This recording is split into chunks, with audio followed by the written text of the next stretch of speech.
Rate ஜாஸ்தியாக இருக்கா? Hi எல்லாருக்கும் வணக்கம். This is Kaladevi. Welcome back to my channel. இன்றைக்கி என்ன வீடியோ பார்க்க போகிறோம் அப்படின்னு தம்ப்நெயில் அண்ட் டைட்டில் பார்த்தே கண்டுபிடிச்சிருப்பீங்க. ஆடி மாதம் முடியவே போகுது.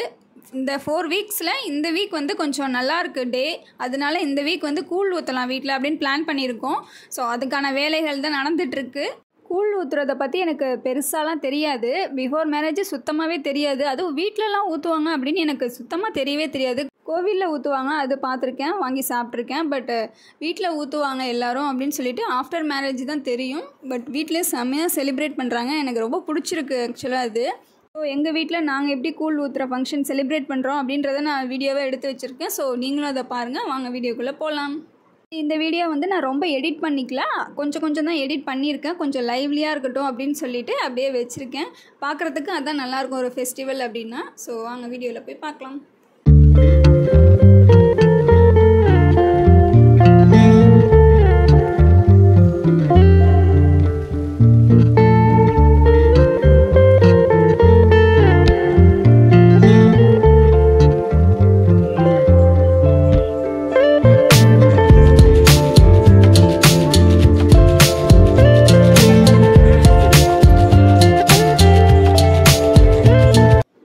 இந்த டைமில் வேறு நமக்கு உடம்பு கொஞ்சம் வீக்காக இருந்தது. உடம்பு சரியில்லாமல் இருந்தது. அதனால் வேலையும் கொஞ்சம் பார்க்க முடியல. நம்மளால் ஃபுல்லாக ஒர்க் பண்ண முடியல. ஆனால் அத்தை தான் ஃபுல்லாக எடுத்து பண்ணாங்க. பாவம் அவங்கள தான் ஃபுல் டைமாக ஒர்க் பண்ணிகிட்டு இருந்தாங்க. நான் ஜஸ்ட்டு என்னால் எனக்கு என்ன முடியுமோ அதை பண்ணி கொடுத்தேன். ஸோ வீடு கொஞ்சம் க்ளீன் பண்ணணும். கூழ் ஊற்றணும் அப்படின்னாலே எல்லாமே க்ளீன் பண்ணணும் அப்படின்னு சொல்லுவாங்க. அதனால் சோஃபா, அந்த ஜன்னல், கதவு எல்லாத்தையும் வந்து கொஞ்சம் க்ளீன் பண்ணி கொடுத்துட்ருந்தேன்.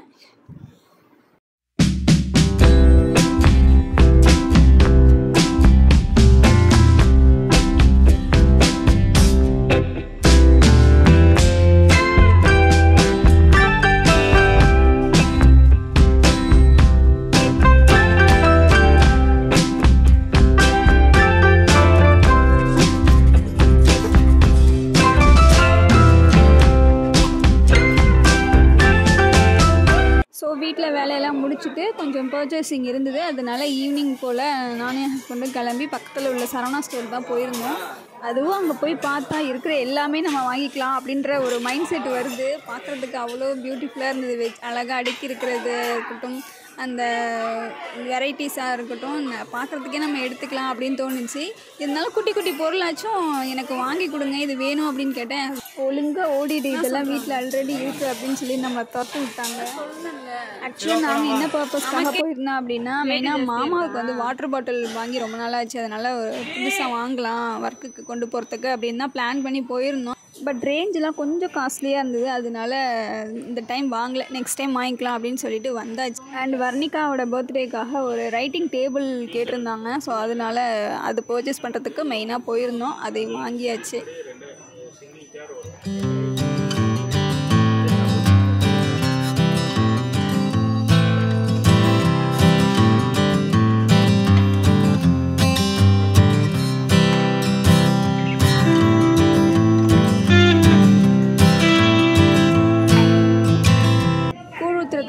அண்ணி பசங்க அண்ணா எல்லோரும் வந்திருந்தாங்க. ஸோ பசங்க வீட்டில் போர் அடிக்குதுன்னு சொல்லிட்டு இருந்தாங்க. அதனால என் ஹஸ்பண்டும் நானும் அவங்கள கிட்ஸின்னு ஒரு கிட்ஸ் சென்டர் இருந்தது, அங்கே கூட்டிகிட்டு போயிட்டு கொஞ்சம் நேரம் அவங்களுக்கு அங்கே விளையாட வச்சு டைம் ஸ்பெண்ட் பண்ணிவிட்டு கூட்டிகிட்டு வந்தோம். நல்லா என்ஜாய் பண்ணாங்க. சூப்பராக இருந்தது. இதில் போ சரேஷ். அதான்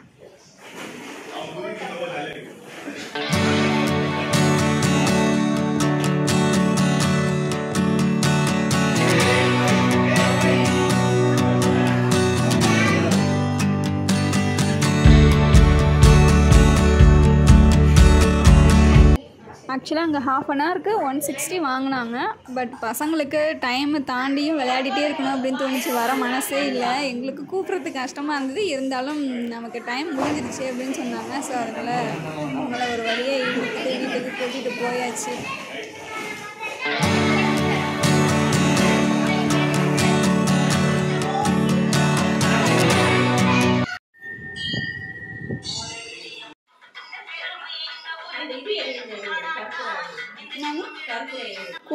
சாமிக்கு எல்லாமே ரெடி பண்ணி வச்சுருக்காங்க. பட் கூழ் மட்டும் இன்னும் கரைக்காமல் அப்படியே கட்டியாக வச்சுருக்காங்க. ஸோ என்னென்ன பண்ணுவாங்க அப்படின்னா, மாவு இருக்கு இல்லையா, பச்சரிசி மாவு, அது வந்து ஒரு முறத்தை ஃபஸ்ட் நல்லா க்ளீன் பண்ணிவிட்டு வாஷ் பண்ணிவிட்டு அதுக்கப்புறம் மஞ்சள் தேய்ச்சிட்டு அதில் பச்சரிசி மாவு போடுவாங்க. அது கூட வேப்பிலை கலந்து போடுவாங்க. நெக்ஸ்ட்டு இன்னொரு முறம் வச்சுட்டு அதில் வந்து ஒயிட் ரைஸ் வந்து வடித்து வச்சுருப்பாங்க உப்பு சேர்க்காமல். ஸோ அது வந்து குழைய இருக்கும். அது வெறும் உருண்டையாக பிடிச்சி அதில் வச்சுருப்பாங்க வேப்பிலையோடு கலந்து. ஸோ இந்த தான் 2 முறம் வைப்பாங்க. அண்டு கூழ் இது 3ம் செய்வாங்க. கூழுக்கு சைட் டிஷ் வந்து கருவாட்டு குழம்பு, அதுக்கப்புறம் முருங்கைக்கீரை அது மட்டும் செஞ்சுருவாங்க.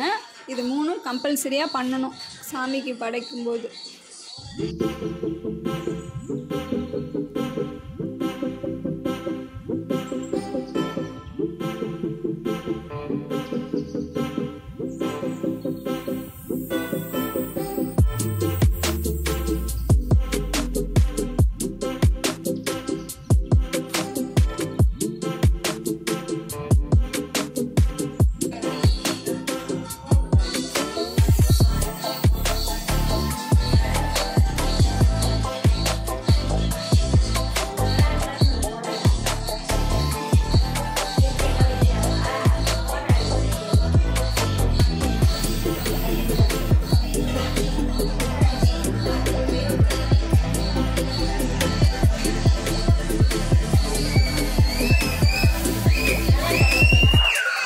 ஆளாளுக்கு ஒரு வேலை பார்த்துட்டு இருந்தோம். அன்றைக்கி கூழ் கரைச்சாங்க, நான் விளக்கேற்றி வச்சேன், அத்தை சாமிக்கு பூலாம் போட்டுட்டு இந்த மாதிரி ஷேர் பண்ணி வேலையெல்லாம் பார்த்துட்டு இருந்தோம். அப்போ தான் வேலை சீக்கிரமாக முடியும். ஏன்னா கூழ் ஊற்றுறதுக்கு வேலை கொஞ்சம் ஜாஸ்தியாக தான் இருக்கும். அதனால நம்ம ஷேர் பண்ணி பண்ணால் தான் பண்ண முடியும். அதனால் மொத்தமாக எல்லோரும் சேர்ந்து ஆளுக்கு ஒரு வேலையை எடுத்து போட்டு பண்ணிகிட்டு இருந்தோம்.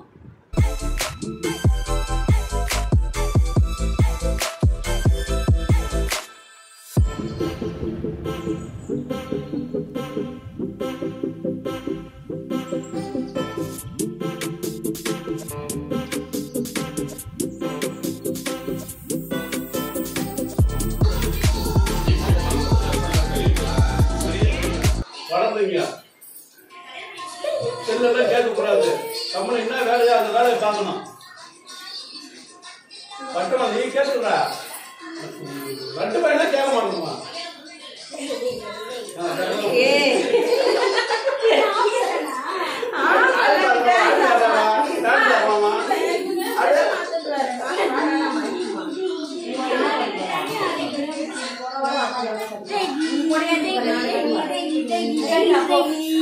கும்பிடுங்க, நான் வரேன். இல்லைன்னா நான் தான் ஏன்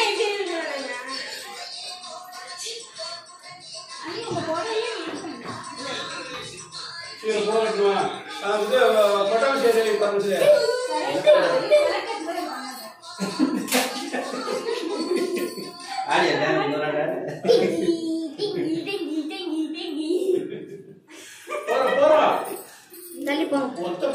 நீங்க வைங்கம்மா, நீங்க கொடுங்கம்மா, கொடுங்கம்மா.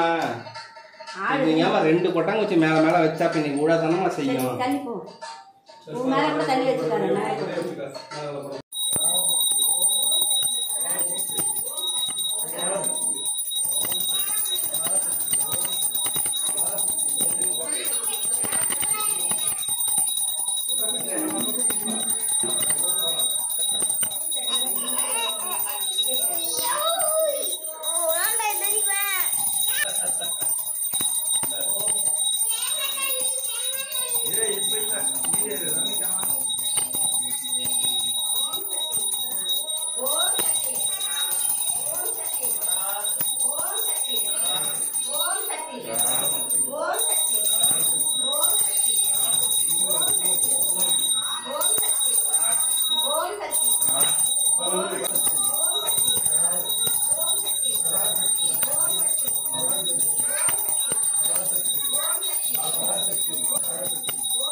ஸோ கூழ் ஊற்றுறதுக்கு தேவையான எல்லா பொருளும் சாமிக்கு முன்னாடி வச்சுட்டு அவங்களுக்கு படையல் போட்டுட்டு அதுக்கப்புறம் ஒவ்வொருத்தவங்களா கற்பூரம் காமிச்சிட்டு எல்லோரும் காமிச்சதுக்கப்புறம் நம்ம அந்த கூழ் அங்கே வச்சுருக்கோம் இல்லையா, அது அப்படியே வெளியில் எடுத்துகிட்டு போயிடுவோம். கூழ் முரத்தில் 2 வச்சுருக்கோன்னு சொன்னோம்ல, அது எல்லாத்தையும் எடுத்துகிட்டு போயிட்டு நம்ம ஸ்ட்ரீட்டில் போகிறவங்க வரவங்கள கூப்பிட்டு கொடுக்கணும் அப்படின்னு சொல்லுவாங்க. அந்த மாதிரி தான் பண்ணணுமா. அதனால எல்லோரும் சாமி கும்பிட்டு முடித்தோடனே எல்லாத்தையும் ஒவ்வொன்றா ஆளுக்கு ஒன்று எடுத்துகிட்டு வெளியில் போய் வச்சாச்சு. அண்டு கூழ் வந்து ஃபஸ்ட்டு நம்ம வீட்டு ஆளுங்க தான் குடிக்கணும், குடிச்சிட்டு அதுக்கப்புறம் வரவங்களுக்குலாம் கொடுக்கணும் அப்படின்னு சொல்லுவாங்க. அதுவும் நம்ம எப்படி குடிக்கணும் அப்படின்னா, கூழ் ஒருத்தவங்க ஊற்றணும், அதை வந்து நம்ம மண்டி போட்டு குடிக்கணும் அப்படின்ற மாதிரி தான் சொன்னாங்க. ஸோ அது இந்த ப்ரொசீஜர் படி தான் நாங்களும் பண்ணணும்.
இந்த வந்துட்டேன்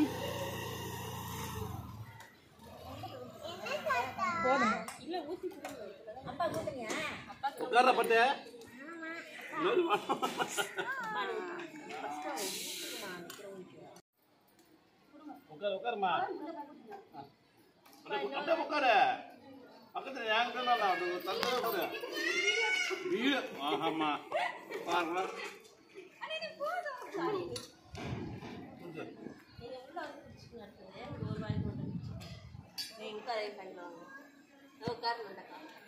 வர்ணிகாமா உட்காந்து குடி.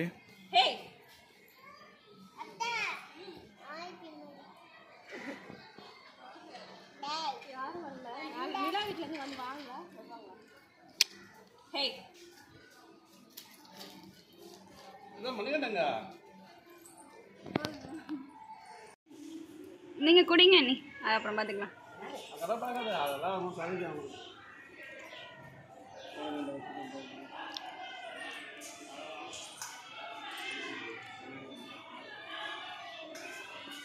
யாரு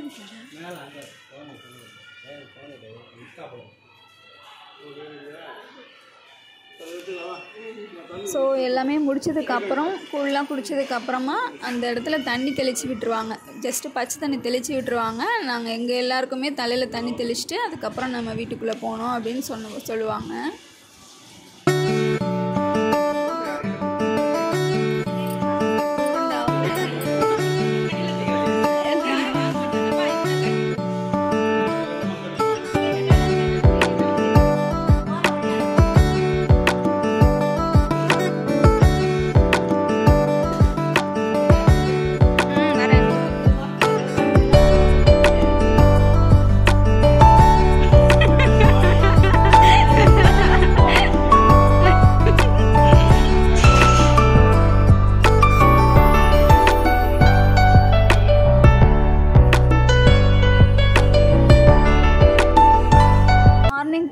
முடிச்சுட்டு ஈவினிங் வந்து நம்ம கும்பம் போடணும் அப்படின்னு சொல்லுவாங்க. அதுவும் 6 o'clock மேலே தான் போடணும் அப்படின்னு சொல்லுவாங்க. ஸோ அதுக்காக கொழுக்கட்டைலாம் பண்ணிவிட்டு கொழுக்கட்டை வச்சு அதுக்கப்புறம் சாமிக்கு தனியாக சாப்பாடு வடித்து குழம்பு ஊற்றி ஃப்ரெஷ்ஷாக மறுபடியும் எல்லாமே படையல் போட்டுட்டு அதுக்கப்புறம் சாமி கும்பிட்டு முடிச்சுட்டு நம்ம அந்த ஃபங்க்ஷனை அதோட கம்ப்ளீட் பண்ணுவோம்.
4:30 போல் எங்கள் அண்ணி அண்ணன் பசங்க எல்லாருமே இன்னொரு அண்ணியை பார்க்குறதுக்காக போயிருந்தாங்க. ஸோ கும்பம் போடுற நேரத்துக்கு கரெக்ட் டைமுக்கு தான் வந்தாங்க.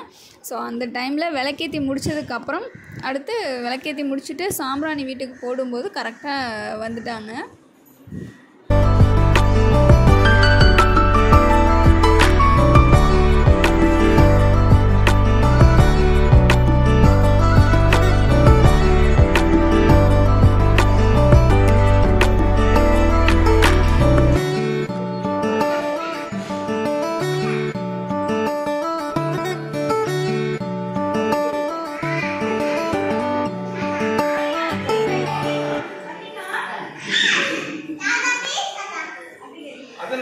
ஆத்துக்காடி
ஃபைனலாக கும்பம் போட்டு அன்றைக்கி கூழ் ஊற்றுற ஃபங்க்ஷனை சிறப்பாக நடத்தி முடிச்சாச்சு. எல்லோரும் வந்திருந்தது எங்களுக்கு இன்னும் சந்தோஷமாக இருந்தது.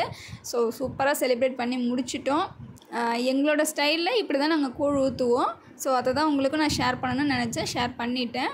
ஹோப் இந்த வீடியோ உங்கள் எல்லாருக்கும் பிடிக்கும் அப்படின்னு. இந்த வீடியோ பிடிச்சிருந்தா லைக் பண்ணிக்கோங்க, ஷேர் பண்ணுங்கள், மறக்காமல் நம்ம சேனலை சப்ஸ்கிரைப் பண்ணிக்கோங்க. தேங்க்யூ. இன்னொரு ஒரு இன்ட்ரெஸ்டிங்கான வீடியோவில் நான் மறுபடியும் உங்களை மீட் பண்ணுறேன். அண்டு இன்னும் 2 டேஸில் நாங்கள் ஊருக்கு கிளம்புறோம். ஸோ அந்த விலாகும் நெக்ஸ்ட்டு உங்களுக்கு வரும். பாய்.